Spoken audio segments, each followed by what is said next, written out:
Anne-Christine Boudreau est directrice du bureau de projet en érosion et submersion côtière depuis 1 an.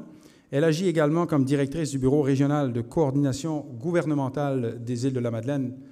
L'acronyme est le BRCGI, depuis 6 ans déjà, et tous deux affiliés au ministère des Affaires municipales et de l'Habitation.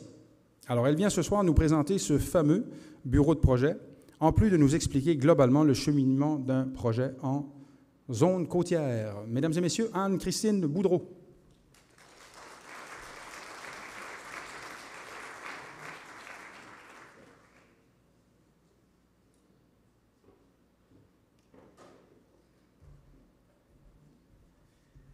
Donc, bonjour tout le monde.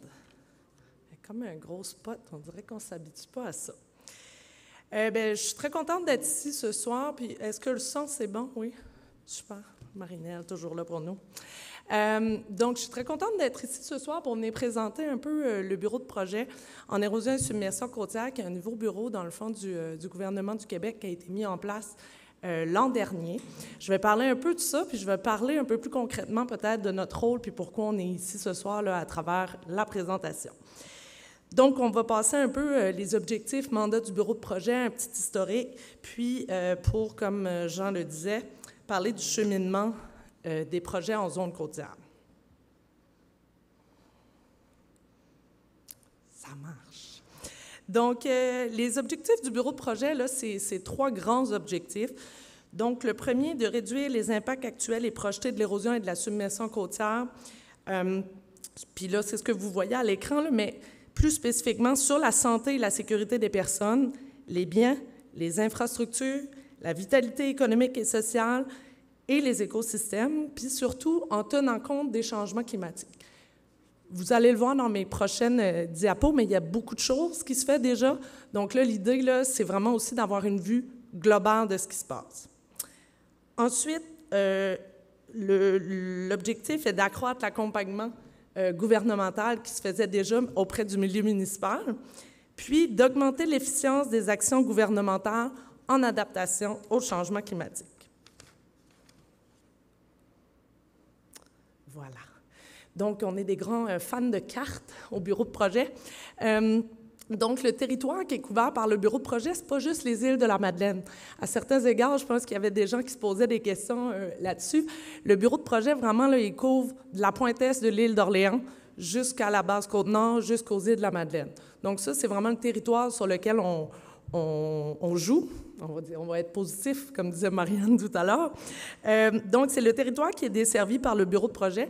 Ce territoire-là, il a été en fait délimité par la recherche ou j'essaie de trouver un bon mot, le projet de recherche, voilà, de l'Université du Québec à Rimouski qui s'intitule « Résilience côtière ». Si vous vous intéressez aux zones côtières, vous avez déjà entendu ce projet de recherche-là.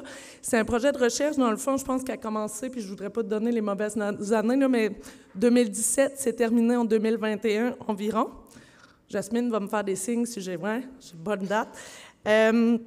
Et dans le fond, cette démarche-là, là, elle visait vraiment à réduire la vulnérabilité des communautés et des écosystèmes côtiers, à développer des outils, puis à faciliter des choix de solutions, justement, pour les communautés. Donc, ce territoire-là a été vraiment délimité à ce moment-là sur spécifiquement les aléas côtiers.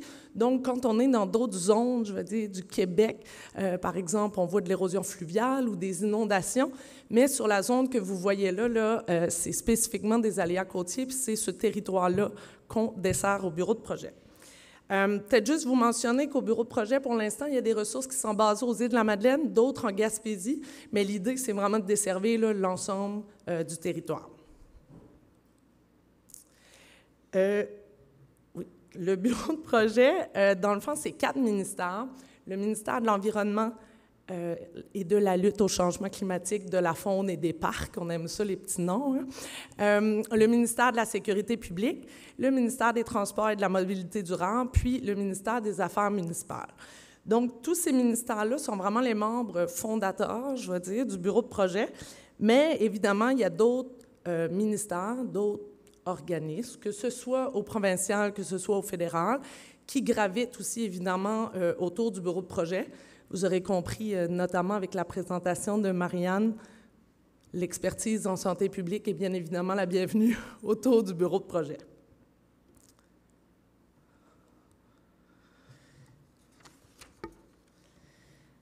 En termes d'expertise, le bureau de projet, dans le fond, il rassemble évidemment ces ministères-là.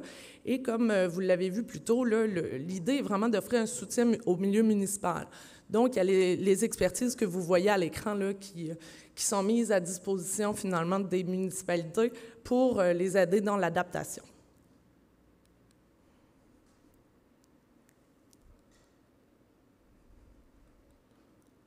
Voilà. Là, je vous ferai pas mal aux yeux. Vous n'aurez pas besoin de lire tout ce qu'il y a sur l'écran. L'idée, c'est de vous montrer que, le gouvernement du Québec est quand même en action là, depuis au moins une vingtaine d'années sur l'érosion et la submersion côtière.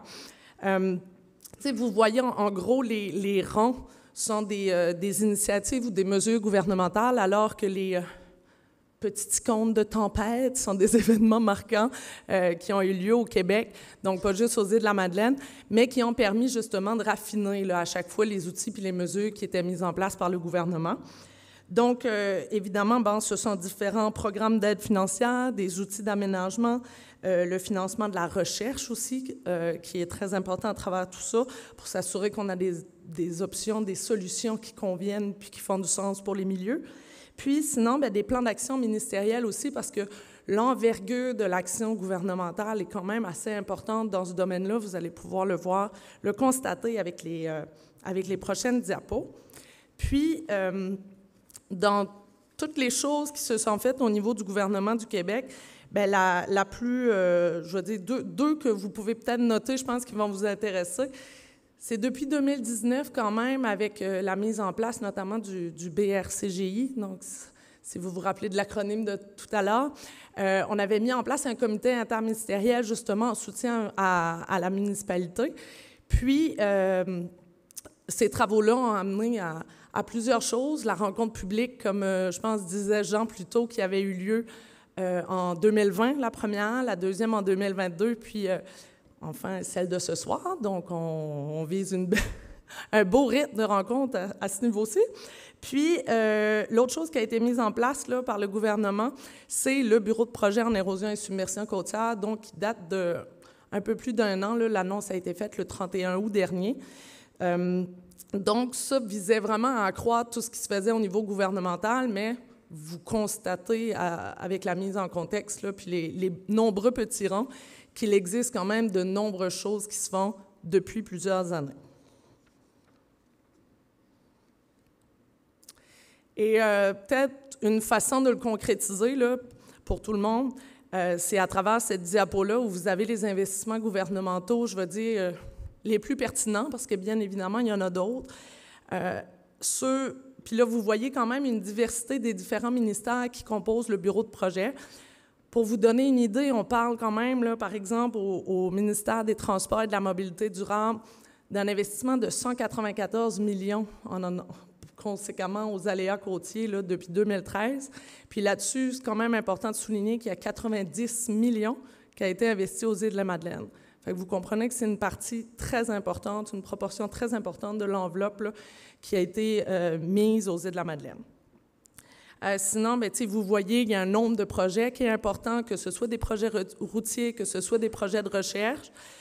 Vous avez aussi le montant total. Là, souvent, on entend, pour ceux qui suivent les programmes en érosion côtière, vous entendez probablement parler du CPS, donc du cadre pour la prévention des sinistres. Serge va en parler juste après moi.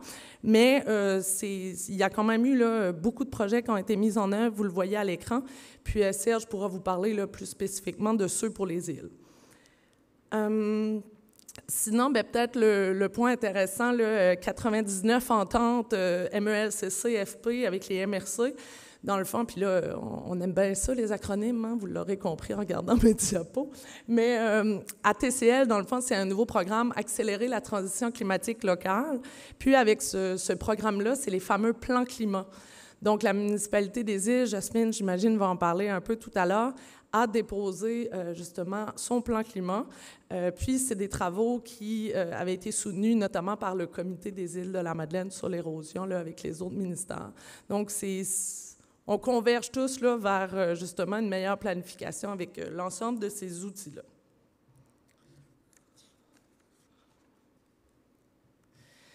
Ça, c'est ma slide préférée. Il n'y a pas grand-chose dessus, mais elle veut dire beaucoup. La complémentarité au cœur de notre raison d'être, c'est que les différents ministères, je le répète depuis le début de la présentation, là, mais qui étaient là au début et qui sont encore là, ils ont des actions depuis le début, depuis une vingtaine d'années en érosion et submersion côtière. Vous en avez vu, vous avez eu des présentations dans les dernières années. Il y en a eu aussi, évidemment, pas juste aux Îles-de-la-Madeleine, sur l'ensemble du territoire, mais on accorde beaucoup d'importance à la complémentarité des actions qu'on va faire, puis c'est le rôle du bureau de projet, c'est vraiment de s'assurer aussi qu'on est cohérent avec ce qui se passe au sein des différents ministères. Puis, ultimement, ce qu'on veut, c'est offrir des services complémentaires à ce qui existe déjà, donc on ne fera pas la roue avec le bureau de projet, évidemment. Merci, Marielle. Je vais y aller rapidement là-dessus, juste pour vous dire qu'il y a plusieurs intervenants gouvernementaux, là, j'en nomme depuis tout à l'heure, mais chacun a son expertise. Puis ce qui est important, bien, justement, c'est de les mettre tous à la table pour être capable de déployer cette vision globale-là. Puis peut-être des sigles des acronymes dont j'ai moins parlé, bon, HQ Hydro-Québec, MCC, le ministère de la Culture, on l'oublie parfois, mais au niveau des sites patrimoniaux, super important, ce ministère-là. Même chose pour le ministère de la Santé, la Direction de santé publique, et bien d'autres, dépendamment des territoires. Donc, chaque ministère qui œuvre dans la gestion là, des risques côtiers doit avoir les meilleures données possibles, évidemment, sur l'état de situation des enjeux pour que les ministères puissent agir en toute priorité, en établissant des priorités. Donc, le territoire que je vous ai montré tantôt, c'est quand même 123 municipalités, 5 000 km de côte, 38 000 bâtiments et 24 MRC. Donc, on comprend qu'il y a beaucoup de problèmes sur l'ensemble de ces territoires-là. Donc, c'est important d'avoir les données qui vont nous permettre aussi de prioriser des projets au fur et à mesure, puis d'avoir une vision globale aussi de ce territoire-là.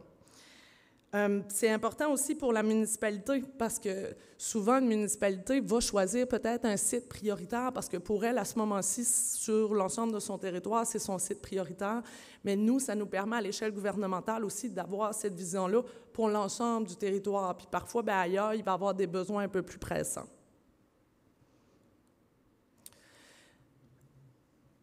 Le cheminement d'un projet. Puis là, vous comprendrez... nous ne sommes pas les experts de cheminement de projet au bureau de projet nécessairement, dans le sens où c'est pas nous qui sommes les promoteurs de projets, c'est pas nous qui sommes maîtres d'œuvre. Les maîtres d'œuvre des projets en érosion et submersion côtière, ce sont soit les municipalités, soit le ministère des Transports qui va vous parler d'autres projets tantôt, soit Hydro-Québec, donc les plus courants. Mais on trouvait ça quand même pertinent de vous faire une présentation générale des étapes d'un projet parce que je pense qu'il y a beaucoup de personnes qui se posent la question, pourquoi c'est si long? Qu'est-ce que ça implique, un projet? Donc, le but de cette diapo-là, c'est de vous rendre ça digeste. Donc, je vais essayer d'être claire et concise. Puis, si vous avez d'autres questions, ça nous fera plaisir d'y répondre là, à la table. En gros, l'appréciation de risque, là, c'est la première étape. Ça, c'est vraiment l'analyse, l'étude qu'on va faire sur les conséquences à court, à moyen terme, pour permettre de dire, est-ce qu'il y a un risque? Première étape. Ensuite, l'analyse de solutions, bien, ça va être de regarder c'est quoi les différentes options s'il y a réellement un risque pour ce site-là. On parle souvent d'ouvrages de protection, c'est souvent le premier réflexe qu'on va avoir en tête, mais il faut aussi parler de relocalisation, c'est-à-dire de parfois déménager, par exemple, des bâtiments ou des infrastructures, mais aussi d'abandon. Puis ça, parfois, on en parle moins, mais c'est un sujet sur lequel je pense qu'il va falloir parler de plus en plus. C'est quoi nos options? Parce qu'au nombre de sites aussi qu'il y a de répertoriés, on ne peut pas agir partout et sur tout. La conception, les plans et devis, bien là, on parle plus de termes d'ingénierie, mais c'est tout ce qui sert à planifier là, le nécessaire pour effectuer les travaux. Les autorisations, c'est tant les autorisations environnementales que les autorisations, par exemple, au niveau du patrimoine, de la faune, de la flore, etc. La construction, bien, ça va être soit la construction d'un ouvrage comme tel ou le déménagement, par exemple, si on parle de relocalisation. Puis les évaluations, super important, mais de faire le bilan du projet, puis d'évaluer si les besoins ont été comblés. Puis tout ça, bien, ça peut prendre de 3 à 10 ans. Donc, pour vous donner une idée. Je comprends que mon temps est écoulé, hein? Je vais y aller rapidement. Peut-être juste vous dire, information et consultation, c'est deux processus qui ont lieu normalement dans le cheminement de projet. Les processus de consultation, ils se font souvent en amont, puis ils visent à bien comprendre les enjeux des citoyens et les conséquences que peuvent avoir un projet. Puis, les consultations ne sont pas nécessairement citoyennes. Parfois, c'est la municipalité aussi qui peut être directement consultée. Puis, l'information, bien, c'est tenir au courant les gens. Sinon, des exemples, puis là, je n'irai pas loin là-dessus là, pour aller rapidement, mais vous vous imaginez, puis vous le savez, que dans les milieux insulaires particulièrement, il y a beaucoup d'éléments aussi qui peuvent influencer des délais de réalisation de projets. Par exemple, la disponibilité à quai, par exemple, le temps dans l'année, etc. La rareté de l'expertise, la main-d'œuvre, c'est partout un enjeu. Mais sans oublier que pendant qu'on planifie, bien, il arrive des tempêtes, puis que les tempêtes peuvent affecter la planification qu'on avait prévue pour la prochaine année. Donc, l'idée, bien, avec le bureau de projet, c'est vraiment d'avoir une vision commune à travers tout ça, puis de vraiment de travailler ensemble, finalement, à mieux briser les silos. Puis en terminant, bien, Jasmine va en reparler tout à l'heure, mais la porte d'entrée de la population, c'est vraiment la municipalité. Ça demande la municipalité qui, elle, justement, peut avoir une vision globale de son territoire. Puis nous, bien, on vient vraiment en soutien aux différentes municipalités là, qui sont touchées dans la belle petite carte que vous avez vue tantôt. Puis si vous voulez en savoir plus sur le bureau de projet, bien, on a quand même de l'information un peu là, à notre kiosque. Merci.